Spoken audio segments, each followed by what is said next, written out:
Atención Lima, este domingo 23 de noviembre, Complejo Acobamba, desde las 11 de la mañana.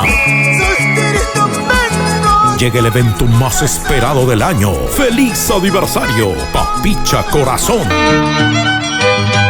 Por única vez, presentamos el gran reto de la danza de tijeras de 3 esquinas. Grupo 1, Satán Piquichaki y Rey Belial, con su marco musical Simeón Escobar y Juan Oré. Segundo grupo, Sinvergüenza y Rey Taipán, marco musical Roger Aguirre y José Luis Belito. Tercer grupo, El Matador Infernal y Jorillavina, marco musical La Dinastía Taipe. Lo acompañan sus colegas del arte. Disculpa por llamarte.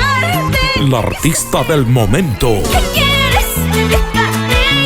Rosita Corazón de Andamarca. ¿Para qué llamé, querido? Javier Dolores,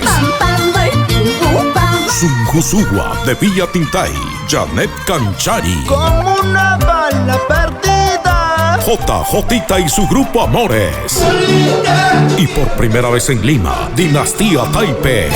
Disfruta de la más grande feria gastronómica con los mejores sabores del Perú. Domingo 23 de noviembre desde las 11 de la mañana. Complejo Acobamba, carretera central kilómetro 6,5. Entrada por Tagore, Vitarte. Papicha Corazón, siempre en tu corazón. Toma tu chelita.